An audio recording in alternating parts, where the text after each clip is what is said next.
Back പോ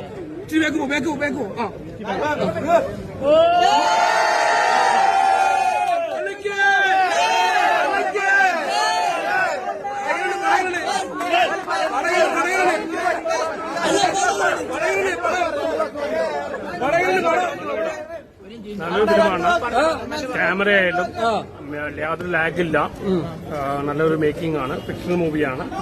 most പാരസൈക്കോളജിയിൽ എല്ലാം കൊണ്ടും നല്ലൊരു മൂവിയാണ്. എന്തൊക്കെയോ ഡിഗ്രേഡിങ് നടക്കുന്നുണ്ട്. പക്ഷെ മൂവി നല്ലതാണ്. ഞാൻ കണ്ടതാണ്. എനിക്ക് നല്ല ഡയറക്ഷനാണ്. ലാഗൊന്നുമില്ല. നല്ല മേക്കിംഗ് ആണ്. പക്ഷെ എന്തൊക്കെയോ ഡിഗ്രേഡിങ് നടക്കുന്നുണ്ട്.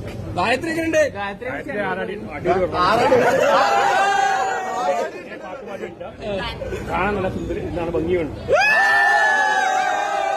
നല്ല പടമാണ്. എല്ലാവരും പോയി കാണാം. അല്ല രാത്രി ലൈവ് വരുമോ?